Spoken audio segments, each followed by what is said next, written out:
నమస్తే అండి తెలుగు ప్రజలకు ఈరోజు మనం శ్రీ సామర్థ కామధేను గోశాల దగ్గర ఉన్నాం జియాగూడలో ఉన్నాం భాగ్యనగరం తెలంగాణ మీరు చూడొచ్చండి అసలు ఇక్కడ శ్రీరాముడు మన దేవుడు సీతమ్మ దేవి హనుమంతుడు ఇదంతా చూస్తుంటే నేనైతే ఇప్పటి వరకు ఎక్కడ కూడా ఇంత అద్భుతమైన అటువంటి ఇది చూడలేదు అసలు శ్రీరామ జయ రామ అని ఇట్లా ఉంది మీరు చూడొచ్చు అద్భుతమైన కట్టడం మన సబ్స్క్రైబర్లకు చూపించాలని వచ్చిన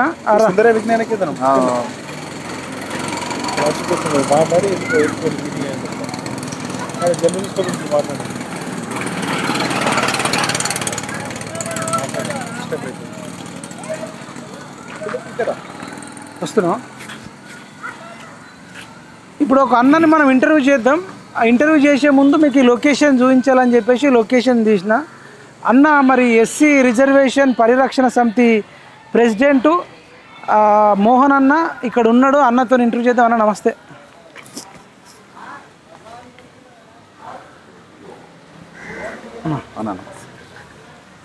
రావచ్చు అన్న మోహన్ చూడండి అంటే మొదట శ్రీరాముని సీతమ్మ వారిని ఎందుకు చూపించిన అంటే ఇక్కడ జియాగూడలో ఒక ఇంత అద్భుతమైన కట్టడం ఉంది హిందువులందరూ తెలంగాణలో కావచ్చు ఆంధ్రప్రదేశ్లో కావచ్చు ఉన్న వాళ్ళు ఎప్పుడన్నా హైదరాబాద్కి వస్తే ఇక్కడ దర్శించుకుంటే అద్భుతంగా ఉంది ఇది శ్రీ సామర్థ కామధేను గోశాల నేను ఫస్ట్ టైం వచ్చిన ఇక్కడ ఒక మీటింగ్కి వచ్చిన ఇక్కడ అన్న కలిసిండు తెలుసు కదా మోహన్ అన్న మొన్న జీ తెలుగులో మాట్లాడిండు మొన్న ప్రెస్ మీట్లో పెట్టి గో బ్యాక్ మార్వాడి ఉద్యమం జరుగుతున్న నేపథ్యంలో మరి ఒక ఇష్యూ జరిగింది ఒక వ్యక్తి అంటే కొందరిని మార్వాడి వాళ్ళు కొట్టిర్రంటే ఇది రాష్ట్రం అంతా ఎటో వెళ్ళిపోతుంది దీనికి సమస్య పరిష్కరించాలని చెప్పి అన్న సమస్యను పరిష్కరించిండు అసలు ఏం జరిగింది మరి 20 రోజుల తర్వాత ఎందుకు వచ్చారని అడుగుదాం అన్న మోహన్ అన్న నమస్తే అన్న నమస్తే జై భీమ్ అన్న మీ గురించి కొంచెం చెప్పి సమస్యలోకి వెళ్దాం అన్న మీ గురించి చెప్పండి మా సబ్స్క్రైబర్లకు అన్న అందరికీ నమస్తే జై భీమ్ నా పేరు మారేడు మోహన్ వృత్తిరీత్యా అడ్వకేట్ని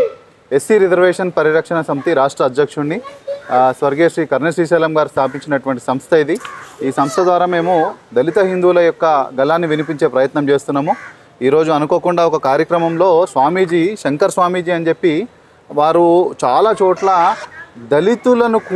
దళితులను ముఖ్యంగా కూడా అనేది కదా కూడా తప్పే దళితులను వాళ్ళ పాదాలు కడిగి మరీ హిందూ ధర్మంలోకి స్వాగతించి మనమంతా ఒకటైనటువంటి ఒక సందేశాన్ని ఇచ్చినటువంటి ఆ పని నిరంతరం జరుగుతున్నటువంటి ఒక గొప్ప కార్యాచరణ అనేది ఆ స్వామీజీ ద్వారా జరుగుతుందని తెలుసుకొని అలాంటి వ్యక్తిని కలవాలన్న ఒక ఉద్దేశంతో ఇక్కడికి రావడం జరిగింది అక్కడే మైపాలన్న కూడా కలవడం జరిగింది చాలా సంతోషం మిమ్మల్ని కూడా కలిసినందుకు అంటే మీరు ఒక పెద్ద సమస్యను తెలంగాణలో అసలు ఈ సమస్య ఎట్లా పరిష్కారం అవుతుంది అనుకునేదాన్ని మీరు సింపుల్గా ఒక ప్రెస్ మీట్ పెట్టడం వల్ల అది చాలా మటుకు అయితే కొందరు ఏమంటారు అంటన్నా ఆ డబ్బులు తీసుకొని అయిండ్రేమో మాకు డౌట్ వస్తుంది అనే టైంలో కూడా కొందరు మాట్లాడారు నేను ఎవరి పేరు తీసుకోవాలి అంటున్నారు మేము కమెంట్స్ కూడా చదువుతున్నాం చాలా చూస్తున్నాము అంటే ఏంది అసలు చెప్పండి ఏం చెప్తారు అసలు అన్న మేము చెప్తున్నాం కదా ఈ మాటకు ఒకవేళ సింపుల్ ఆన్సర్ కావాలంటే కనుక మార్వడోళ్ళ దగ్గర చిరిగిపోయిన కప్పుల మురిగిపోయిన ఛాయ్ కూడా తాగలే మేము కనీసం ఒక 5 రూపాయల ఛాయ్ కూడా తాగలే ఒకవేళ ఆధ్యాత్మికంగా చెప్పాలంటే లోపల ఉన్నటువంటి భగవంతుడు అమ్మవారి సాక్షిగా కానీ లేదా లోపల భగవంతుడు సాక్షిగా కానీ అక్కడ ఉన్న గోమాత సాక్షిగా కానీ నా కుటుంబం సాక్షిగా కానీ నా తల్లిదండ్రుల సాక్షిగా కానీ నేను నా ఆత్మ సాక్షిగా కానీ మేము ఈ యొక్క అంశంలో మేము చేసినటువంటి ఈ యొక్క ఏదైతే ప్రయత్నం ఉంది ఈ ప్రయత్నంలో ఒక్క రూపాయి కూడా తీసుకునే అవసరం కూడా మాకు లేదు ఆ పైసలు తీసుకునే పని కూడా పైసలు తీసుకొని ఈ విధంగా చేసే అలవాటు కూడా మాకు లేదు కేవలం ఈ యొక్క ఉద్యమం అనేది ఒక దారి తప్పి ఇది ఎటో దేశ విభజన రూపకంగా ఒక రాష్ట్రాలను దేశాలుగా మార్చేటటువంటి ఒక కుట్రగా ఇది వెళ్తుందన్న ఒకే ఒక ఉద్దేశంతో ఈ కుట్ర ఒక దళితుడి పైన జరిగినటువంటి దాడి లేదా ఒక దళితుడి వల్ల జరిగినటువంటి దాడికి సంబంధించినటువంటి కుట్రనే చరిత్రలో ఒక మిగిలిపోవద్దు ఈ యొక్క మా దళితుల పైన మచ్చ మరక మిగిలిపోద్దన్న ఒకటే కారణంతో ఈ యొక్క అంశం పైన మేము ప్రెస్ మీట్ పెట్టాల్సి వచ్చింది సాయిని ఇప్పుడు ఎస్సీ రిజర్వేషన్ పరిరక్షణ సమితిలో సభ్యుడు కూడా యాక్టివ్ గా తిరగడు కానీ మా సభ్యుడే అరవింద్ వాళ్ళకు కొలీగ్ బ్రదర్ అవుతాడు అరవింద్ కూడా పోస్ట్ ఉంది అరవింద్ ఏమో మా city general secretary Aravind city general secretary వాళ్ళ అన్న కొడుకు అవుతాడు సాయి కూడా యాక్టివ్ ఉన్నాడు కానీ మా సభ్యుడే చిన్న కొంచెం బాగా అయితే అసలు సమస్య ఎక్కడ స్టార్ట్ అయింది, ఏమైంది ఒక సమస్య ఎక్కడైందంటేనా, ఇప్పుడు పాట్ మార్కెట్లో ఎస్కే జ్యువెలర్స్ అనేటటువంటి వాళ్ళ దుకాణం ముంగల వాళ్ళ ఇంటికి కొంతమంది వాళ్ళ అల్లుడు ఇంటి అల్లుడు వచ్చిండు. కొంచెం మనం ఇంటి ముంగల ఆపినప్పుడు బండి కొంచెం సైడ్కి ఒత్తుకొని పెట్టుకుంటాము. ఒత్తి పెట్టుకోకుండా ఏం చేసిండంటే కారు రోడ్డు మధ్యలో ఆపినారు. రోడ్డు మధ్యలో ఆపి లేడీస్ దిగుతున్నారు. దిగుతున్న టైంలో వెనక నుంచి సాయి బండి కూడా పోనేటువంటి పరిస్థితిలో అన్ని దగ్గర ఒత్తుకొని ఉంటాయి అక్కడ మార్కెట్లో, మోండా మార్కెట్లో, ఆ పాట్ మార్కెట్లో పార్కింగ్ అది వ్యవస్థ కొంచెం సరిగ్గా ఉండదు. వెనక నుంచి సాయి కూడా పక్కిల్లే, ఒక 50 మీటర్స్ 100 మీటర్స్ ఎక్కువ దూరం ఉండదు. పోయి హారన్ కొట్టిండు. హారన్ కొట్టంగానే ఈ బండి తీయలేదు. మళ్ళీ రిపీటెడ్ 1-2 సార్లు కొట్టేసరికి వాడు వెనక్కి తిరిగి ఏదో ఒక బూత్ మాట ఆగుతలేదురా అని ఏదో సమ్ XYZ అన్నాడు. అనేసరికి ఈడెవడరా మా ఏరియాలోకి వచ్చి కొత్త కనిపిస్తుంది నన్నే అంటున్నా చెప్పి సాయి దిగిపోయి గట్టిగా అడిగింది. గల్ల పట్టుకుండు మొత్తం మీద ఆడ సినిమా జరిగింది. ఒకటి జరిగేసరికి ఈడెవడరా నా గల్ల పట్టిండని ఆయన కూడా వచ్చి బయటికి తిరిగి సాయి మీద దాడి చేసిండు. దాడి చేసేసరికి వీళ్ళు ఎస్కే జ్యువెలర్స్ వాళ్ళు అని చెప్పి ఒకటేసారి గుర్తుపట్టి సాయి కూడా ఒక్కసారి ఆగిపోయింది. సాయి కొట్టేటోడే, సాయి అంతా చాతగానోడేం కాదు. మా దళిత రోజుల కోసం మేమేం తగ్గేటోళ్ళం కాదన్నా, కాకపోతే తెలిసినోడు కదా అని చెప్పి ఊకున్నాడు. అరే ఒక్కసారైనా ఆగిపోయింది. ఆగిపోయి ఇంకా వీళ్ళు మనోళ్ళే కదా అని అనుకొని అది విత్డ్రా అయిపోయేంత లోపలనే సాయి మీద దాడి జరిగింది. వాళ్ళు కూడా సాయిని గుర్తుపట్టి కూడా వాళ్ళు ఎందుకు దాడి చేశారంటే ఇంటల్లుడి మీద చేసిరని చెప్పి ఉద్దేశంతో దాడి చేశారు. మా ఇజ్జత్ పోతుందా, అల్లుడు అన్నా కానీ మేము ఏమనలేదని అంటారని మళ్ళీ అల్లుడితో గొడవ అవుతుందా ఈయన మీద. ఎస్, అది వాళ్ళ ప్రెస్టేజ్ పోయారు. అరే అల్లుడి మీద గల్ల పట్టిండు, చేయలేపిన అన్న ఉద్దేశంతో వాళ్ళు కూడా దాడి చేసిరు. అంతలో అది అక్కడికి అయిపోతుండే. కానీ దాంట్లో కొంతమంది డబ్బు అహంకారంతో ఎస్కే జ్యువెలర్స్లో ఉన్నటువంటి దాంట్లో వాళ్ళ కొడుకులు సంథింగ్ వాళ్ళు వచ్చేసి సాయిని కొంచెం దూరం వరకు కూడా కొట్టుకుంటూ తీసుకెళ్లడము. ఆ బకెట్లతోటి కొట్టిరు, ఏది మన ప్లాస్టిక్ బకెట్లతో కొట్టుకుంటూ తీసుకుపోయేసరికి అది మాకు కూడా మంచిగా అనిపించాలి చూడడానికి. ఇమీడియట్ గా దానిపైన కంప్లైంట్ రాసిన. నేను దూరం ఉండి నేను కంప్లైంట్ డ్రాప్ చేసిన. సాయికి అరవింద్కి పంపించగానే వాళ్ళు డ్రాప్ చేసి పంపించి ఆడ ఏం జరిగిందో అది దాని ప్రకారం చెప్తే దాని ప్రకారం కంప్లైంట్ పెట్టినా. SC/ST కేసు కూడా బుక్ అయింది. దాంట్లో కొన్ని సోదర దళిత సంఘాలు వాళ్ళు సపోర్ట్ చేశారు. వీళ్ళు కంప్లైంట్ పెట్టేటప్పుడు ఎస్కే జ్యువెలర్స్ చేసినటువంటి పనికి మార్వాడీలు కూడా సాయికి మద్దతుకు వచ్చి PSకి వెళ్ళి కంప్లైంట్ పెట్టడం జరిగింది. జరిగిన తర్వాత అక్కడితో ఇష్యూ సర్దుమనిగింది అనుకున్నాం. దాని తర్వాత కొన్ని దళిత సంఘాలు ఏదైతే ఉన్నారో కొంతమంది పార్టీలు, పొలిటికల్ పార్టీలు, ఈ పగడిపల్లి శాంసన్ గారు వీళ్ళందరూ కూడా వచ్చి సాయితోటి వాళ్ళు ఫోన్లో మాట్లాడి తర్వాత కొంతమంది వేరే వాళ్ళు వచ్చి కూడా పరామర్శించిన తర్వాత ఏమైందంటే ఒక 2 రోజుల తర్వాత గో బ్యాక్ మార్వాడి అనేటటువంటి ఉద్యమాన్ని తీసుకుందాం భయ్, మరి ఏమంటారు మీరు అని అడిగారు. అప్పుడే అడిగారు. అడిగితే లేదన్నా, ఇది మా మధ్యలో జరిగినటువంటి గొడవను మొత్తం కమ్యూనిటీకి ఆపాదించడం కరెక్ట్ కాదు. వాళ్ళ కమ్యూనిటీ నుంచి కూడా మాకు సపోర్ట్ చేసుకుంటూ కొంతమంది వచ్చి కంప్లైంట్ పెట్టిరు. విట్నెస్ SCలు నడవదు కదా, SC/ST అట్రాసిటీ కేసులో వాళ్ళు విట్నెస్ కూడా పెట్టిన తర్వాత ఏమైతే ఉందో దానికి సపోర్ట్ చేశారు. కాబట్టి మేము అట్లా కమ్యూనిటీని టార్గెట్ చేయడం కరెక్ట్ కాదు. ఇప్పుడు రేపన్నాక మా దళితులలో కూడా తెలియక ఏదో చోట మోట ఎక్కడన్నా క్రైమ్ జరిగితే మొత్తం దళిత సమాజాన్ని వెలివేస్తామంటే ఊకుంటామా? కరెక్ట్ కాదు కదా, అది కరెక్ట్ కాదని చెప్పి మేము దానికి ఒప్పుకోలే. చాలామంది ఈ మధ్య మన తొలి వెలుగు రగన్న కూడా కొన్ని మాటలు మాట్లాడిండు, మంచిగా అనిపించలే. రగన్న అంటే ఒక అభిమానం ఉండేది మాకు, కానీ మొన్న ఆయన మాటలు మాట్లాడిన తర్వాత మాకు మంచిగా అనిపించలే. దానికి కూడా మేము సమాధానం ఇస్తాం తప్పకుండా, ఊకుండేమో ప్రసక్తి లేదు. కాకపోతే ఇక ఆ మాట అనేసరికి వాళ్ళు వెళ్ళిపోయారు, వీళ్ళు వచ్చేటట్లు లేరు వీళ్ళని. ఇక వెళ్ళిపోయిన తర్వాత చిన్నగా దాన్ని గో బ్యాక్ మార్వాడి అనే ఉద్యమాన్ని తీసుకుపోతున్నారు. దాంట్లో తెలంగాణ మన పగిడిపల్లి శాంసన్ గారు ఆయన మార్వాడీలు అట్లా ఇట్లా అని తిట్టిరు. మాకు అవసరం లేదు, మాకు ఎందుకు పంచాయతీ, మా దాంట్లో మేము రామన్నాం, అయిపోయిందని మేము లైట్ తీసుకున్నాం, మూకున్నాం. దాని తర్వాత మళ్ళా దీంట్లో కొంచెం తెలంగాణకు మన గట్టిగా పనిచేసినారు పృథ్వీ అన్న, మన విఠల్ అన్న వాళ్ళు అంటే మాకు అభిమానం వాళ్ళు అంటే మాకు కూడా. కానీ వాళ్ళందరూ ఈ పగిడిపల్లి శాంసన్ గారి ఎజెండాలో పడిపోయి పూర్తిగా మార్వాడిని ఎల్లగొట్టాలి, ఇక్కడ ఉండొద్దు, Marwadi go back, Bihari go back, panipuri go back అంటే నేనేమంటా అన్ని రాష్ట్రాలలో గో బ్యాక్ అయిపోతే మరి ఈడ రేపు మన తెలంగాణ ప్రజలు వేరే రాష్ట్రాలలో వేరే దేశాలలో బతుకుతారు, వాళ్ళందరూ మనోళ్ళని గో బ్యాక్ అంటే మన మనోళ్ళ పరిస్థితి ఏంది? సో ఈ గో బ్యాక్ అనేది కరెక్ట్ కాదు. ఒక చదువుకున్న వ్యక్తిగా, ఒక అడ్వకేట్గా, ఒక కొంత రాజ్యాంగం తెలిసిన వ్యక్తిగా ఈ గో బ్యాక్ ఉద్యమం కరెక్ట్ కాదు. అందులో అది ప్రాథమిక హక్కు, ఎక్కడన్నా బ్రతికేది, ఎక్కడన్నా ఏ పనన్నా చేసుకునేది, రాజ్యాంగబద్ధంగా చేసుకునేది ఏదైనా ప్రాథమిక హక్కు. కాబట్టి ప్రాథమిక హక్కుల్ని వ్యతిరేకించడం అది మంచిది కాదన్న ఉద్దేశంతో మేము మధ్యలో కూడా మాకు మళ్ళా ఈ గో బ్యాక్ ఉద్యమంకి మీరు సపోర్ట్ చేయాలి అది అంటే మేము దూరం ఉన్నాం. ఇక తర్వాత ఎప్పుడైతే ఒక బంధు రూపకంగా దీన్ని తీసుకెళ్తుండ్రో తర్వాత శ్యామ్ మన సాయి వాళ్ళు కూడా ఇంటర్నల్గా బస్సీలో మాట్లాడుకోవడం, బస్సీ పెద్దల్లో అండర్స్టాండింగ్ తోటి లేదు ఇది మన వల్ల పెద్దగా పోతుంది, దీన్ని కరెక్ట్ కాదు, ఈ విధంగా చేయడం కరెక్ట్ కాదు, మీ ఆర్గనైజేషన్ మీకు సపోర్ట్ చేసిన ఆర్గనైజేషన్తో మాట్లాడండి అని చెప్తే మాకు కూడా అరవింద్ మాట్లాడడం జరిగింది. ఇక వేరే వాళ్ళు ఆల్రెడీ ఉద్యమంలో ఉన్నారు కాబట్టి వాళ్ళతో మాట్లాడిన ఉపయోగం లేదని మాతో మాట్లాడిన. మాకేం అబ్జెక్షన్ లేదు భయ్, మేము కూడా మొత్తం కమ్యూనిటీని హేట్ చేయడం కరెక్ట్ కాదు, ఈ హేట్ థియరీ అనేది కరెక్ట్ కాదు అనేది మేము సింపుల్గా మేమేం చెప్పినామంటే లేదు మేము కూడా రెడీ ఉన్నాం, మీరు ఏం చేద్దాం అనుకుంటున్నాం మార్వాడీలను అడిగితే మేము మీ కమ్యూనిటీని అన్నందుకు మేము క్షమాపణ చెప్పాలనుకుంటున్నాం, సాయి కూడా క్షమాపణ చెప్పాలనుకుంటున్నాం అన్నారు. ఇక అన్న నాకు తెలిసి అంత పెద్ద వయసు ఉన్న వ్యక్తి క్షమాపణ చెప్తామని చెప్పి వాళ్ళు అనడం, ఇక దాంట్లో మేము కూడా రెడీగా ఉండడము అది కరెక్టే అని నేను భావిస్తున్నా. ఏమైనా తప్పైతే భగవంతుడు శిక్షిస్తాడు. ఇప్పుడు రెండు ఉన్నాయని దీంట్లో, ఒకటి కేసు కంటిన్యూ అవుతుంది, కేసు కాంప్రమైజ్ కాదు. ఆయన కమ్యూనిటీ తరఫు నుంచి మా కమ్యూనిటీకి, ఎస్సీల కమ్యూనిటీకి, దళితులకు ఆ మాట అన్నందుకు క్షమాపణ చెప్తున్నా అన్నాడు. మేము కూడా దాన్ని యాక్సెప్ట్ చేస్తున్నాం. ఈ ఉద్యమాన్ని మాకు రుద్దకండి, ఈ ఉద్యమానికి సంబంధించి మాకు సంబంధం లేదు, సాయి అంశానికి అసలే సంబంధం లేదన్న ఒక క్లారిటీ మాత్రం ఇచ్చినాం. ఇక మార్వాడీలకు సంబంధించి 2 నంబర్ దంతా చేస్తారు, 0 నంబర్ దంతా చేస్తారు, GST కట్టరు అంటే దానికి సంబంధించినటువంటి విజిలెన్స్ డిపార్ట్మెంట్ ఉంది, GST డిపార్ట్మెంట్ ఉంది, ఇన్కమ్ ట్యాక్స్ డిపార్ట్మెంట్ ఉంది, వాళ్ళందరూ వాళ్ళ పని చేయొచ్చు, వీళ్ళు కంప్లైంట్ పెట్టి అది చేయొచ్చు. దాంట్లో నేను కాదనట్లేదు, నేను వద్దని కూడా అనట్లేదు.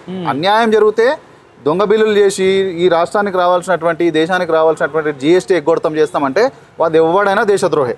అది మార్వాడు అయితేనేమి, తెలుగుడు అయితేనేమి, తెలంగాణ అయితేనేమి, ఎవడైనా దేశద్రోహే. కాబట్టి నేనేమంటున్నా అంటే ఈ ఉద్యమానికి మాకు సంబంధం లేదన్న క్లారిటీ మాత్రం ఇచ్చినాం. లీగల్గా కేసు నడుస్తుంది. ఆల్రెడీ మేము డీసీపీ గారిని కలిసి వాళ్ళని అరెస్ట్ చేయాలని కూడా అంతకు ముందుకే మేము లెటర్ ఇవ్వడం జరిగింది. కాకపోతే దాంట్లో కొన్ని సెక్షన్స్ వల్ల అది 41 CRPC నోటీస్ ఇచ్చి పంపించడం జరిగిందని తర్వాత తెలిసింది.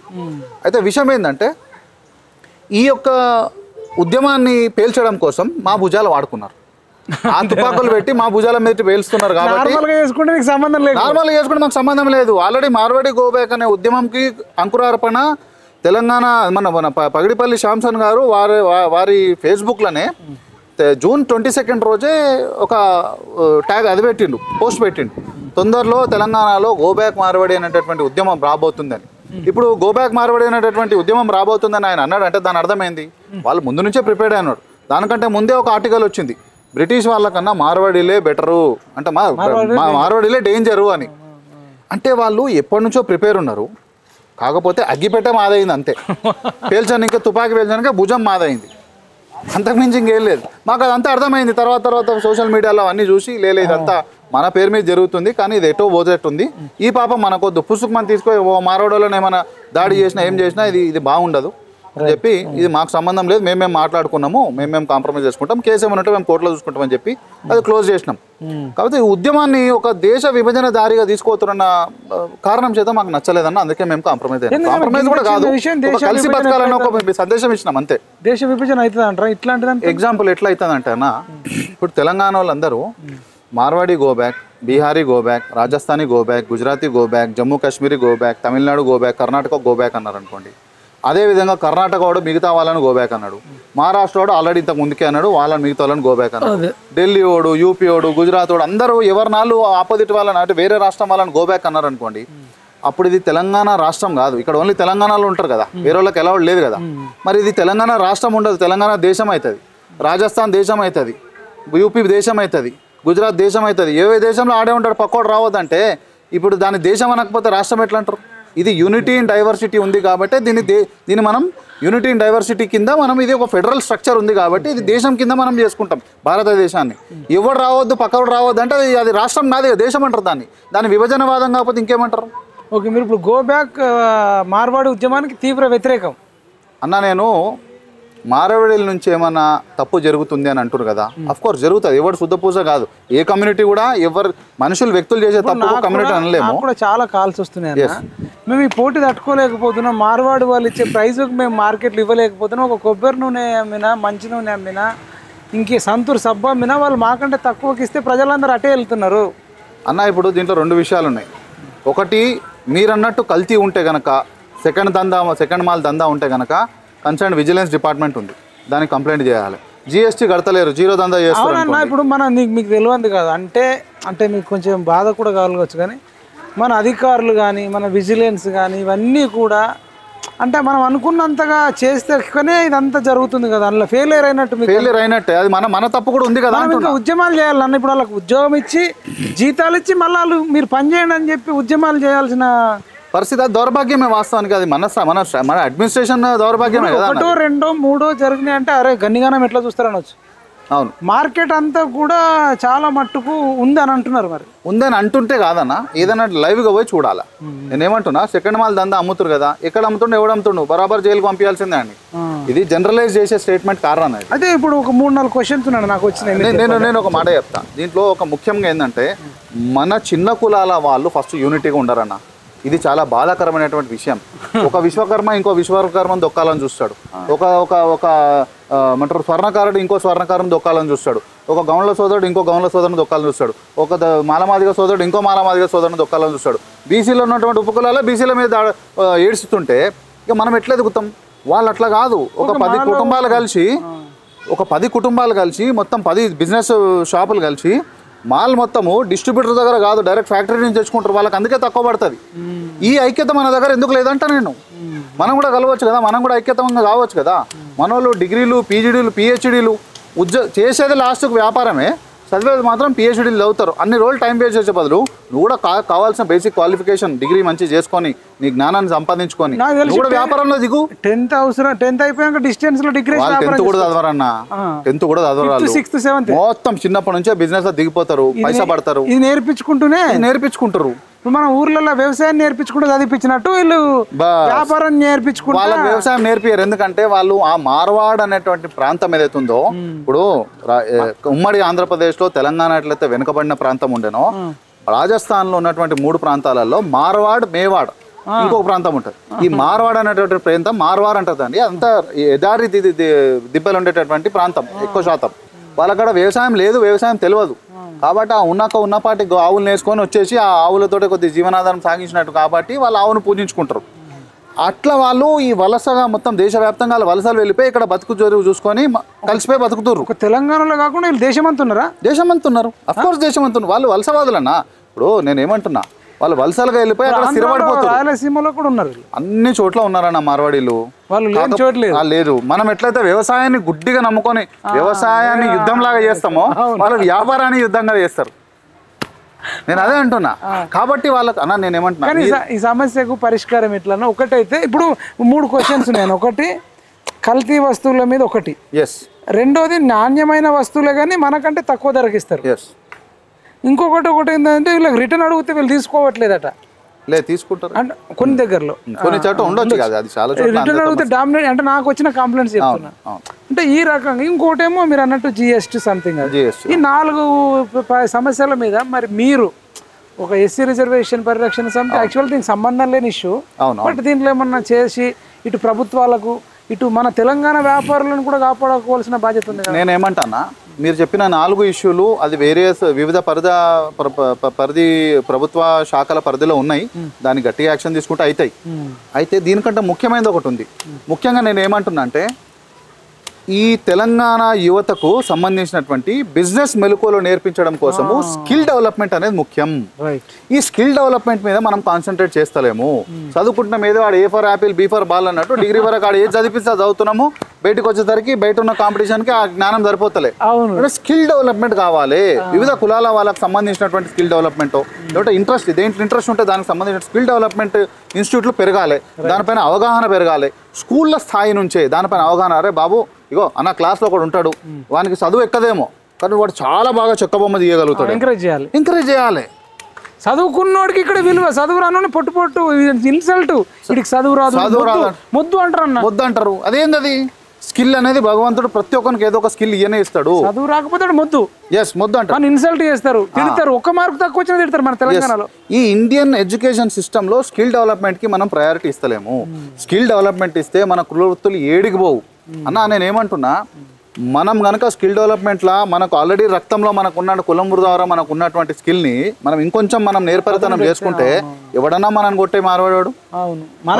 మనమే రాజస్థాన్ పోయి వ్యాపారం, మనమే రాజస్థాన్ కాదు ఎక్స్పోర్ట్ చేయొచ్చు, ఇంపోర్ట్స్ ఎక్స్పోర్ట్ చేయొచ్చు. మనం దిమాకున్నోడిని దునియా అంతా తిరగొచ్చు అంటారు. అదే అనమాట, దిమాకున్నోడు దునియా అంతా చూస్తాడు అన్నట్టు. దీనికి తోడు గవర్నమెంట్ నుంచి సబ్సిడీలు సపోర్ట్ కావాలి, financial support, financial aid. Marwadi వాళ్ళని చూసి ప్రభుత్వం కానీ ఇక్కడ ఉండే వ్యాపారవేత్తలు కానీ కుల సంఘాలు కానీ అందరు నేర్చుకోవాలంటారు. నేర్చుకోవాలి. నేను వాళ్ళని చూసి నేర్చుకునేది ఏమన్నా, ప్రభుత్వం వాస్తవానికి ప్రభుత్వము సబ్సిడీలు, ఇన్సెంటివ్స్, మనకు కావాల్సినటువంటి బ్యాంక్ రుణాలు, జీరో వడ్డీ రుణాలు ఇవి ఇప్పియండి. చిన్న చిన్నవి భూస్వాములకు రైతు బంధు ఇస్తారన్న, మన వ్యాపారులకు రూపాయరు. భూస్వాములకు రైతు బంధులు 100 ఎకరాలు ఉన్నవానికి రైతు బంధు దేనికన్నా నాకు చిన్న వ్యాపారులకు ఇవ్వచ్చుగా. చిన్న వ్యాపారులకు అవే ఫండింగ్ ప్రాపర్ గా చేస్తే మీరు అన్న నేను కడతారు. ప్రభుత్వాలు ఎంతసేపు బుజ్జగింపు రాజకీయాలు చేసుడు పనిచేసి చిన్న కులాల నుంచి పెద్ద కులాల వరకు, అంటే సోకాల్డ్ అందరం ఒకటే సమానము, కాకపోతే చిన్న వృత్తుల నుంచి పెద్ద వృత్తుల వరకు అందరికీ స్కిల్ డెవలప్మెంట్ అనేది కానీ చేపించి ప్రభుత్వం వాళ్ళకి కావాల్సినటువంటి నేర్పరితనం నేర్పించి స్కూల్ స్థాయి నుంచి అవగాహన కల్పించి వాడు చేయాలని ఇంట్రెస్ట్ వచ్చినప్పుడు ఒక ప్రాజెక్ట్ రిపోర్ట్ తీసుకొని సరైన ప్రాజెక్ట్ రిపోర్ట్లు కూడా నేను డిఐసిలా ఒక బండి తీసుకున్నా అప్పుడు ఎప్పుడో చాలా రోజుల క్రితం. ఫర్ ఎగ్జాంపుల్ ఆ బండి తీసుకొని 100 రూల్స్ అండ్ రెగ్యులేషన్స్ పెడతారు, దాన్ని కొంచెం షార్టన్ చేసి సెక్యూరిటీ కరెక్ట్గా చూసుకొని విరక్తి పుడుతుంది. దాన్ని తిరగలేక ప్రభుత్వ అధికారులు సరిగ్గా ఎంకరేజింగ్ ఉండదు. స్కూళ్ళల్లో కాలేజీలలో ఓటు సంగతి తర్వాత ఆఫీస్కి పోయి సార్ నాకు ఈ లోన్ కావాలి కొంచెం చెప్పండి అంటే అడిగో అది ఓపెన్ చేసుకో, హెల్ప్ డెస్క్ పెట్టవచ్చు కదా, రేపు రాపు వెళ్ళి అవి చేయరు. అవి చేసి బ్యాంకు పోతే రుణాల కోసం అని పిచ్చి గాడిదని తిప్పినట్టు తిప్పుతారు. ఎందుకు పిలిపించి ఏమంటారు స్టార్టప్ కంపెనీలు అంటారు. స్టార్టప్ కంపెనీలు పెద్ద వాటికైతే ఇస్తారా, చిన్న చిన్న వాటికి స్టార్టప్ కంపెనీలు ఇరా. వాటిపైన ఎంకరేజ్ చేస్తే ఎందుకు కావాలన్నా ఎందుకు బతకో కుల వృత్తులు నేను చెప్తా. మన శక్తి పెంచుకోవాలంటే మన శక్తి పెంచుకుందాం. ఎవడన్నా మనం ఢీకొట్టేటోడు. తెలంగాణ ఒకప్పుడు నైజాం టైంలోనే, కాకతీయ రాజుల టైంలోనే అగ్గిపెట్టెల చీర నేసినటువంటి నేర్పరితనం మన నేతన్నలది. అంతకు మించిన స్కిల్ ఎవడుందన్నా, తెలంగాణకు మించిన స్కిల్ ఎవరి దగ్గర ఉంది? కరెక్ట్ గైడ్ చేసి అవకాశాలు కల్పించకపోవడం వల్ల, ప్రాపర్ గా గైడ్ చేయకపోవడం వల్ల, ప్రాపర్ ఫైనాన్షియల్ ఎయిడ్ ఇవ్వకపోవడం అన్న. రుణమిత్తులు అంతంత వడ్డీలు పెడితే ఎవడన్నా భయపడతాడు. జీరో వడ్డీ పెట్టు, తీసుకునేది ప్రాపర్ కట్టమని చెప్పు. వాడు ఎందుకు భయపడతాడు? వానికి సబ్సిడీలు ఇవ్వు, సపోర్ట్ చేయి, ఇన్సెంటివ్స్ ఇవ్వు, ఇంకా మార్కెటింగ్ చేయను. వానికి ఇంపోర్ట్ చేసుకోవడం కోసము వానికి దారి చూపి. తప్పులన్నీ మన దగ్గర పెట్టుకొని ఇది బేసికల్ గా మన అడ్మినిస్ట్రేషన్ లో తప్పు. చాలా తప్పులు అంటారు, చాలా తప్పులు ఉన్నాయి. గౌడన్న అంత పెద్ద చాటి చెట్టు ఎక్కుతాడు. అవును, నాకు తెలిసి దేశంలో తాటి చెట్లు ఎక్కువ ఉన్నాయి మన రాష్ట్రంలో అనుకుంటా. మార్వాడని ఎక్కువని చెప్పి చూస్తా, మార్వాడలు ఎక్కలేరు. మన దగ్గర కళ ఉందన్న, దాన్ని వాడుకోని ఇంకే ప్రభుత్వం సపోర్ట్ ఇస్తలేదు. గంగపుత్రులు ముదురాజులు ఆ చెరువులో దుంకే చేపలు పట్టుకొస్తారు. ఎవరన్నా పోగలుగుతారు? మార్వాడలకు నీళ్ళు లేవు కదా, నదులు లేవు, నీళ్లు లేవు, చెరువులు లేవు. మనంత కళలాగా పోయి చేపలు తీసుకొని వచ్చేంత కళ ఉందా? గొల్లలు కుర్మలు అయితే గుట్టలెక్కి మేకలు గొర్రెలు మేపుకొచ్చి తర్వాత వాటికి ముళ్ళు గుస్తే ఆ ముళ్ళును కూడా తీస్తారన్న. వాటికి రోగం వస్తే మందు కూడా ఇస్తారు. మరి ఎంత జ్ఞానం ఉండాలి, ఇంత జ్ఞానం, ఇంత కళ. కుండ చేసేటోళ్ళు కుమ్మరోళ్ళు చేస్తారు, ఎవరైనా చేయగలుగుతాం అన్న? కుండ చేసేటప్పుడు చూస్తే అంత గొప్ప కళ మన చేతుల్లో ఉందా అనిపిస్తుంది. అట్లాంటి వాళ్ళకి సహకారం అందించండి అన్న. అవును, సహకారం అందించండి. వాళ్ళు చెక్కితే ఎంత మంచిగా చెక్తారు. మన దగ్గర కూడా ఎంతో మంది శిల్పాలను చేసిన వాళ్ళను ఉన్నారన్న మన దగ్గరనే. అవును, ఇప్పుడు మీరు అల్యూమినియం గిన్నెలు తయారు చేస్తారు కదా మైపాలన్న. ఒక్కసారి అల్యూమినియం గిన్నెలు ఎట్లా తయారైతే ఒక్కసారి ఆ ఫ్యాక్టరీలలో పోయి చూడండి. ఆ ఫ్యాక్టరీలో కాడికి పోతే ఆ అల్యూమినియం గిన్నెలలో తినరు మళ్ళీ మీరుగా. అంత దారుణమైన విషతుల్యమైనటువంటి మెటల్ అల్యూమినియం మెటల్. కుండలకు మనకు పబ్లిసిటీ కల్పియండి, నేర్పరితనం నేర్పించండి, ఫైనాన్షియల్ సపోర్ట్ ఇవ్వండి. వీళ్ళు ఇంకా కుమ్మరి వాళ్ళకి నేర్పించాల్సిన అవసరం డిఎన్ఏలను ఉంది, కానీ వాళ్ళకి అవకాశాలు కల్పించట్లే. నేను అదే అంటున్నా, ప్రభుత్వం కల్పిస్తే ఎక్కడ ప్రపంచవ్యాప్తంగా కుండలను సప్లై చేయొచ్చు. మరి వీళ్ళే పెద్ద బిజినెస్ మ్యాన్లు అవుతారు. కుండల ప్రాముఖ్యత తెలియటట్టు చేయండి. కుమ్మరి వాళ్ళ జీవితాలు తుక్కు కావడానికి మార్వడోళ్ళు కాదన్న, ప్రభుత్వాలు మార్వాడోళ్ళని నిలబడతామన్నా. మార్వాడోళ్ళ చోట్ల ఇంకొకళ్ళు వచ్చి కూర్చుంటారు. ఫర్ ఎగ్జాంపుల్ ఈరోజు ఓల్డ్ సిటీలో బిజినెస్ మొత్తం ముస్లింల చేతులు ఉంటుంది. ముస్లింలు మీరు ఇదే స్లోగన్ పోయి ముస్లింలకు ఇవ్వగలుగుతారా? తోలి చౌకీలో ఒక గల్లీ ఉంటుంది, పెద్ద గల్లీ. ఆ పెద్ద గల్లీలో మొత్తం 90కి 9 షాపులు కాదు, 100% ముస్లింలు ఉంటాయి. మీరు పోయి ఆడ ఈ స్లోగన్ ఇవ్వగలుగుతారా? ఇప్పుడు మార్వాడోళ్ళని పంపిస్తాం వాళ్ళ ప్లేస్లో. ఇప్పుడు మార్వాడోళ్ళ తర్వాత బిగ్గెస్ట్ బిజినెస్ ఆక్యుపైర్స్ ఎవరంటే ముస్లింలే. మరి వాళ్ళు వచ్చి కూర్చుంటారు. మరి వాళ్ళతో కూడా అంటారా? సమస్య వాళ్ళని వీళ్ళని అన్నుడు కాదన్నా, మనని ఎంపవర్ చేసుకోవాలి, మనకు అవకాశాలు కలిగించాలా. ఇప్పుడు హిందూ భావజాలం ఉన్న వాళ్ళు ఒక క్వశ్చన్ ఏం రైజ్ చేస్తారంటే, మరి హెయిర్ కటింగ్ సెలూన్ నాయి బ్రాహ్మణులు చేసేది అంతా కొట్టారు కదా. ముస్లింలకు నాయి బ్రాహ్మణులకు గొడవ జరిగింది. అంతెందుకు, ఇదే హఫీస్పేటలో 31st ఈ మార్వాడోళ్ళ ఇష్యూ జరిగితే ఆగస్ట్ 10th రోజు హఫీస్పేటలో ఒక దాడి జరిగింది. 2 ముస్లిం యువకులు వచ్చి అక్కడ కట్టెల షాప్లో ఒక సోదరుని, ఒక క్రైస్తవ సోదరుని చంపేసిర్రు. కారణం ఏంటంటే నాకంటే వీడు బిజినెస్ మంచిగా చేసుకుంటుండని చెప్పి చంపేసిర్రు. కొట్టలే, చంపేసిర్రు. ఆ ఇష్యూ బయటికి రాలే. మరి అది ఎందుకు మాట్లాడతలేరు? దానికి ముందు ఇప్పుడు నేను ఏమంటున్నాను, ఇప్పుడు కొంచెం హిందూ ఐడియాలజీ ఉన్న వాళ్ళు ఏమంటారంటన్నా, హెయిర్ కటింగ్ సెలూన్లు కానీ ఇవన్నీ కూడా బయట నుంచి వచ్చిన ముస్లింలు ఆక్యుపై చేసిరు తప్ప మార్వాడీలు కాదు. ఆ హెయిర్ కటింగ్ సెలూన్లు మరి నాయి బ్రాహ్మణుల మీద మీ ప్రేమ ఎందుకు చూపిస్తలేరు అని ఒకటి అడుగుతారు. తర్వాత మన కట్కే వాళ్ళు మటన్ చికెన్ కొట్టేది కదా, మరి ఇదంతా కూడా బయట నుంచి వచ్చిన ముస్లిమ్స్ వాళ్ళు వీళ్ళు చేస్తారు. దాని మీద కూడా వీళ్ళు ఎందుకు మాట్లాడతలేరు అని వీళ్ళు కొన్ని క్వశ్చన్స్ రేజ్ చేస్తారు. ఇక్కడోళ్ళు అక్కడోళ్ళ మీద, అక్కడోళ్ళు ఇక్కడోళ్ళ మీద. అసలు ఇది ఎట్లా? నేనేమంటా, అసలు హిందూ సంఘాల తరఫు నుంచి వాళ్ళ పర్సెప్షన్ వాళ్ళు చెప్తారు, వాళ్ళ వ్యూ వాళ్ళు చెప్తారు, అది కూడా కరెక్ట్ అయ్యి ఉండొచ్చు, వాస్తవమే. మరి దీన్ని వ్యతిరేకించినప్పుడు దాన్ని కూడా వ్యతిరేకించాలి. నేనేమంటా అంటే దీన్ని వ్యతిరేకించుడు దాన్ని వ్యతిరేకించుడు పక్కన పెట్టి ఎవడైతే ఆకలితో ఉన్నాడో వానికి సంపాదించుకునే దారి చూపి, ఆ పూటకు బిర్యానీ ఇచ్చుడు కాదు, వానికి సంపాదించుకునే దారి చూపి ఎట్లా ఆ దారిలో వెళ్తే ఏం సమస్యలు ఉంటాయి దానికి సంబంధించినటువంటి గైడెన్స్ ఇయ్యి, వానికి వెళ్ళడానికి ఏమంటారు బ్యాంకు నుంచి రుణాలు ఇప్పియు, సబ్సిడీలు ఇప్పియు, ఇన్సెంటివ్స్ ఇప్పియు, జీరో వడ్డీలు ఇప్పియు, ముద్రా లోన్లు పెట్టిరుగా కొన్ని. కానీ తీసుకోనికనే కష్టము, పండ్లు చూపిస్తుర్రు, తెంపుకోనికి దారి చూపిస్తలేరు. అది సో నేనేమంటాను, అవి చూపి వీడే స్థిరపడతాడు. ఇంతమంది పిల్లలు ఖాళీగా ఎందుకుంటారు? ముఖ్యంగా ఇంకొక ముఖ్యమైనటువంటి విషయం ఏంటంటే, ఇక్కడ నాకు కూడా ఒక కుట్ర కనిపిస్తుంది హిందూ సంఘాలు అన్న విధంగానే.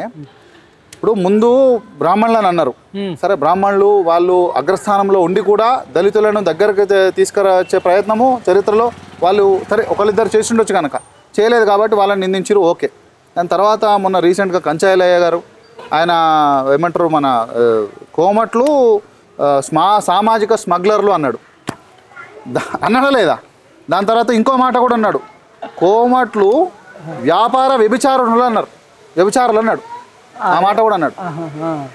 కాలువ సుజాత గారు అన్నారు ఆ మాట, నేను కూడా అది పొద్దున్నే విన్నా, ఆమె అంటుంటే విన్నా. అయితే ఇంత పెద్ద మాటలు అన్నప్పుడు ఈ ఈ యొక్క కోమట్ల మీద ప్రేమ అప్పుడు ఏడికి పోయింది? అప్పుడు ఎందుకు మాట్లాడలేదు?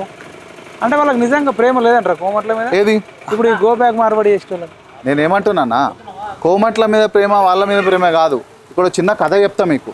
ఇప్పుడు కోళ్ళ షాప్లో మనం పోండి, కోళ్ళ షాప్లో పోతే ఒక కోళ్ళ షాప్లో ఏమైందంట, ఒక కోళ్ళది అది ఉంటుంది కదా జాలీలో 4 కోళ్ళు ఉన్నాయంట. అది ఓనర్ తెచ్చి దాని గిన్నెలో ఆయన గింజలు పెట్టిండంట. ఆ గింజలలో 3 కోళ్ళు అనుకుంటున్నాయంట, అబ్బాయి ఈ మూలకున్నోడు ఈ మార్వాడి కోడోడు వీడు ఎక్కువ తినేస్తుండు, వీని ఇవాళ సాయంత్రం కోసేస్తారు, వీని కోయంగానే హ్యాపీగా 4 తిండి మేము 3 తింటాము, మంచిగా ఎంచక్క బాగుంటుంది అనుకున్నాడంట. ఆయన తీసుకోండి కోసేసిండట. వీళ్ళు తిట్టంగానే ఓనర్కి వినిపించింది, ఈ కోడిని తీసుకోదాం రా దీన్ని కోసేద్దామని కోసేసిండు. తర్వాత 2 కోళ్ళు అనుకుంటున్నాయంట, అబ్బాయి ఇప్పుడు ఈడు మూలకు జరిగిండు, వీడిని కూడా కోసేస్తే అయిపోతుంది, ఈ 4 తిండి మనం ఇద్దరమే తినొచ్చు అనుకున్నాడు. అదేవిధంగా 3వ కోడిని కూడా కోసిండంట. దాని తర్వాత 2వ కోడిని కూడా కోసిండంట. 1వ కోడి అనుకుంటుందంట అప్పుడు మనసులో, వీడు కూడా పోతే నేను కూడా హ్యాపీగా 4 ఒకటే తినొచ్చాను. లాస్ట్కి ఏమవుతుందంటే నువ్వు కూడా కోడివే అవుతావు, నీ గొంతు కూడా ఎగుతుంది. ఇది ఆ కుట్రనే నాకు అనిపించే, మేము ఇవన్నీ ఆలోచించే స్టెప్ తీసుకుంటాం అన్న. నేనేమంటున్నా, దీంట్లో కుట్ర కోణం లేకపోతే కనుక అనుమానము, ఇక్కడ కొంత చిన్న వృత్తుల గురించి మాట్లాడుతారు కాబట్టి నేను దాన్ని గట్టిగా చెప్తలేను, కానీ లేకపోతే తెలంగాణ శ్యామ్ అనబడేటటువంటి పగిడిపల్లి శ్యామ్సన్ గారు మరి ఆయన మొదట్లో ఈ ఉద్యమం మొదట్లో మాట్లాడిన మాటలన్నీ కూడా కుట్ర కోణం విషయానికి సంబంధించినటువంటి మాటలే. వాళ్ళు పెట్టేటువంటి రౌండ్ టేబుల్లో ఏమంటాడు ఒక పెద్ద మనిషి, ఈ దేశాన్ని కూడా విభజించాల్సిన అవసరం కనిపిస్తుంది అని అంటాడు. ఇది కుట్ర అన్నాడు, రౌండ్ టేబుల్ అన్నాడు కదా, అన్నాడు. ఏం దేశం పెట్టాలంట పేరు? మరి అది ద్రవిడిస్తాన్ లాగా ఈ దేశాన్ని కూడా విభజించాల్సిన అవసరం ఉంది అన్నట్టుగా మాట్లాడిండు. ఖండించలేదు ఎవరు ఖండించలేదు, అక్కడ ఖండించలేదు. కొంతమందికి నచ్చకలు వేసి వచ్చేసిర్రు, కానీ మిగతా వాళ్ళు మాత్రం ఖండించలేదు. అదేవిధంగా పగిడిపల్లి శ్యామ్సన్ గారు వాళ్ళ ఎజెండా ఏదైతే పార్టీ ఎజెండా ఏదైతే ఉందో దీనికి సంబంధించి వీసీకే పార్టీకి సంబంధించి ఆ పార్టీ ఎజెండా మొత్తం మీరు లోతుగా వెళ్ళండి, వాళ్ళు మొత్తం ద్రవిడ సిద్ధాంతంతో ఉంటారు. ద్రవిడ దేశంగా మనము ఈ సౌత్ ఇండియాను విభజించాలన్నటువంటి ఎజెండాతో ఉంటారు. సౌత్ ఇండియాను ప్రత్యేక దేశంగా మార్చాలనే ఎజెండా ఉంటుంది. ఇప్పుడు అవన్నీ చూసినాక అనుమానం ఎందుకు రాదన్న? డెఫినెట్గా వస్తుంది కదా. ఏమంటున్నా అంటే భారతదేశంని అఖండంగా ఉండాలి, బలంగా ఉండాలని చెప్పి బాబాసాహెబ్ అంబేద్కర్ గారు రాజ్యాంగాన్ని ఫెడరల్ సిస్టంతో పాటు యూనిటీ ఇన్ డైవర్సిటీ అనేటటువంటి కాన్సెప్ట్, ఎంత beautiful concept, unity in diversity. మనం ఎన్నో రాష్ట్రాలు ఉన్నప్పటికీ కూడా మనం అందరం కలిసి ఉండాలని చెప్పి సెంట్రల్ గవర్నమెంట్కి ఎక్కువ పవర్స్ ఇచ్చారు బాబాసాహెబ్ అంబేద్కర్ గారు. స్టేట్ గవర్నమెంట్స్కి ఎందుకు ఇవ్వలేదు? ఎప్పటికైనా ఈ మెయిన్ ఫోర్సెస్ ఏవైతే ఉన్నాయో, ఆర్మడ్ ఫోర్సెస్ కానీ సెంట్రల్ హోమ్ మినిస్ట్రీ కానీ, ఇది సెంట్రల్గా ఇచ్చారు. ఎందుకంటే ఏమన్నా అటు ఇటు వెళ్ళాల్సిన పరిస్థితి వస్తే దీని అంతా ఉంచి పెట్టగలిగే శక్తులు ఎప్పుడన్నా సెంటర్కు ఉండాలి, స్టేట్స్కి ఉండొద్దు అని చెప్పి ఎంతో ఆలోచించి మహనీయుడు ఎన్ని నిద్రలేని రాత్రులు గడిపిండో అంత కష్టపడి ఏర్పాటు చేసిండు. అదే అంబేద్కర్ కూడా ఇంకొక మాట అన్నాడు అన్న, ఈ హైదరాబాద్ బాగుంది, దీన్ని దేశానికి రెండో రాజధాని చేస్తే బాగుంటుంది అన్నాడని అన్నారు. ఇప్పుడు ఒకవేళ దేశానికి ఇది రేపు రెండో రాజధాని అని అనుకోండి, అప్పుడు ఎట్లా మరి పరిస్థితి? రాజధానిలో ఎవరైనా ఉండొచ్చు కదా. అన్న రాజధాని అప్పుడు కాదు, ఇప్పుడు కూడా ఉండొచ్చు. హైదరాబాద్ ఈజ్ నో, అంటే మేబీ డిక్లేర్ చేయలేమో కానీ Hyderabad is no more a capital of Telangana, ఇదే సెకండ్ క్యాపిటల్ ఆఫ్ ఇండియా స్థాయిలో ఎదిగింది. సరే, అది ప్రభుత్వాలు పడ్డ కష్టం కూడా ఉంది దాని వెనక, కాదని అనలేం. సింపుల్గా గత ముఖ్యమంత్రులు కానీ ప్రస్తుత ముఖ్యమంత్రి గారు కానీ చేస్తారు, కాదని అనట్లేదు. కానీ హైదరాబాద్కి అదృష్టం ఉంది అన్న. మీరు వ్యాపారాల గురించి ఇంత మాట్లాడుతారు, ఒక్కసారి డెవలప్డ్ హైదరాబాద్ అయితే ఉందో ఇటు సైడ్ మొత్తం న్యూ సిటీ, ఓల్డ్ సిటీ ఏమో బిజినెస్ పరంగా డెవలప్ అయింది, న్యూ సిటీ ఏమో ఉద్యోగాల పరంగా టెక్నాలజీ పరంగా.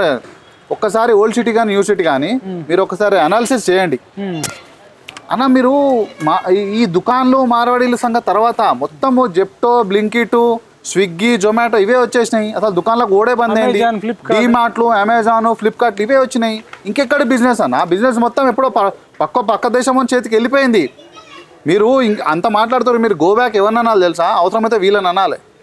మా దేశంలో అసలు మన దేశంలో కూడా తింటలేడు, ఎవడో వచ్చి ఇన్వెస్ట్మెంట్ పెట్టేస్తారు. గ్లోబలైజేషన్ అని చెప్పి మనోళ్ళే ఇన్వెస్ట్మెంట్లు ఆహ్వానించి మరి అనడానికి లేదు కదా, మరి వాడిని అనలేము, మరి వీళ్ళని ఎందుకంటే ఇప్పుడు లోకల్ దుకాణాలకు ఏమన్నా పరిరక్షణ సమితి లాగా చట్టాన్ని చేసుకోవచ్చా? వేరే రాష్ట్రాలలో మీరు ఏమైనా స్టడీ చేసిరా? లోకల్ వాళ్ళకు వ్యాపారాలలో ఒక 70%, 80% ఉండాలని అట్లా. మహారాష్ట్ర, మధ్యప్రదేశ్ ఆల్రెడీ వాళ్ళ రాష్ట్రాలలో వాళ్ళు ఇంత ముందుకే ప్రతిపాదన పెట్టడం జరిగింది. ఏమనంటే ఎక్కడైతే ఈ కంపెనీస్ పెడతారో, పెద్ద పెద్ద కంపెనీస్ పెడతారో, ఆ కంపెనీస్లో మోర్ దాన్ 60% కంటే తగ్గకుండా లోకల్ వాళ్ళకి ఎంప్లాయ్మెంట్ ఇవ్వాలని చెప్పి పెట్టడం జరిగింది ఆల్రెడీ. కంపెనీలోకి చిన్న షాప్స్ కి వర్తించవు.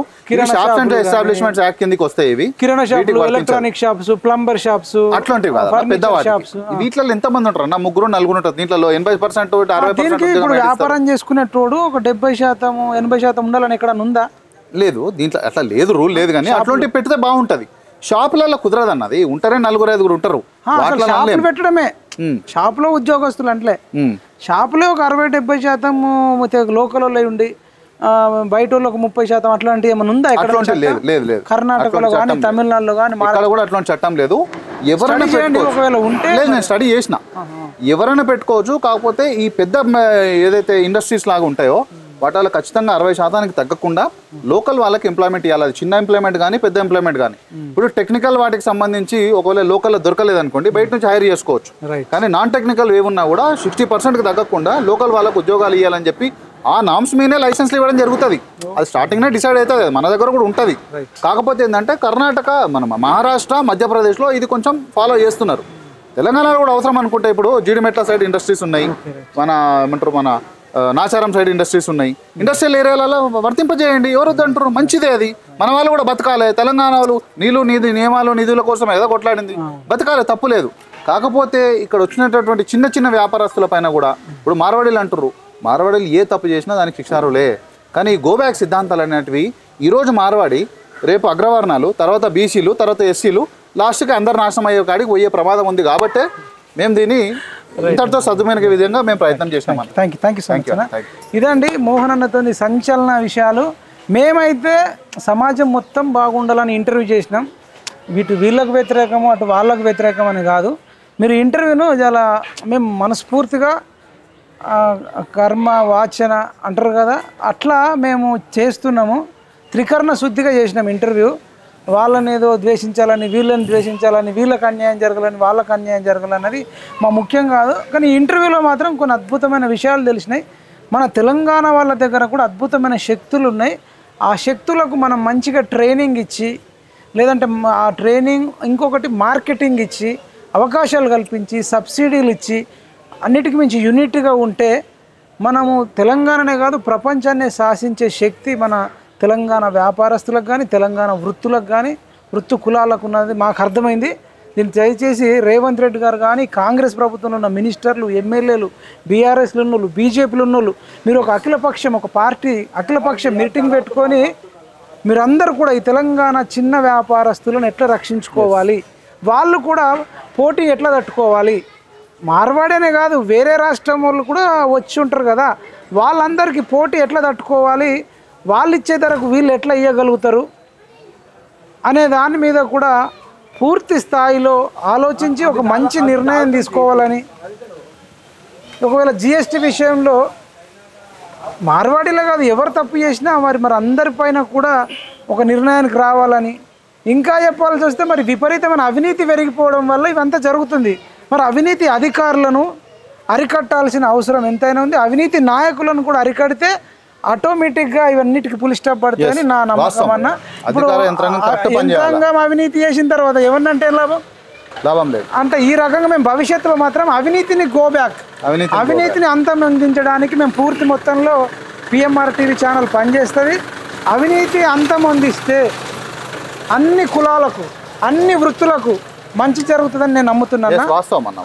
అవినీతిని అంతమొందించకుండా మనం ఈ దేన్ని కూడా ఆపలేమని నా అవినీతితో పాటు ప్రభుత్వ అధికారులు ప్రభుత్వ యంత్రాంగం చూపించే నిర్లక్ష్య ధోరణి, నిర్లక్ష్యము, ఇంట్రెస్ట్ ఉండే ఎవడన్నా ఆఫీస్కి పోయినా మనం సరిగా గైడ్ చేయడానికి వీళ్ళకి బాధ అవుతుంది. వీళ్ళు బిజీగా ఉంటారు, పనిలో ఉంటారు అనుకుంటే అరే కనీసం ఒక హెల్ప్ డెస్క్ పెట్టవచ్చు కదా, పెడతారు ఆడ హెల్ప్ డెస్క్ అని, వాటికనే డూ ఫర్ యూ అని పెడతారు, ఆడేవాడు ఉండడు, రెస్పెక్ట్ ఉండదు గవర్నమెంట్ సిన్సియారిటీ ఉండదు, వీళ్ళకి పని చేయాలి, వీళ్ళకి హెల్ప్ చేయాలనేదే ఉండదు, ఆ ఇంటెన్షన్ ఉండదు. నాకేం లాభం వెనకకెళ్ళిస్తే పని అవుతుంది, ఫాస్ట్గా అవుతుంది. బూస్ట్ తెప్పిస్తారు, బిర్యానీ తెప్పిస్తారు, మందు కూడా తెప్పిస్తారు. మీరు డిస్ట్రిక్ట్ ఇండస్ట్రీ సెంటర్స్ చూడండి అన్న, సబ్సిడీస్ టీ ప్రైడ్ స్కీమ్ కింద ఇచ్చేటటువంటి సబ్సిడీస్ దాంట్లో చూడండి, అందరూ ఒకటేసారి సబ్మిట్ చేసుకున్న వాళ్ళు ఉంటారు. ఒకటే నెలల్లో లేదంటే ఒక క్వార్టర్లో కానీ ఒక 3 నెలల పరిధి వ్యవధిలో కొందరికి ముందు వస్తుంది, కొందరికి వెనక్కి వస్తుంది. ఎందుకు వస్తుంది అట్లా? అదేం లెక్క ఇట్లా. సో ఇది సిస్టమ్ సెట్ కావాలి, సిస్టమ్ మారాలి.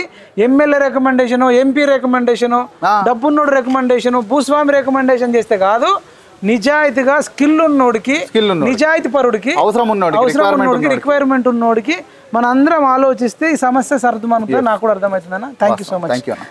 జై జవాన్, జై కిసాన్, జై హింద్, జై భీమ్.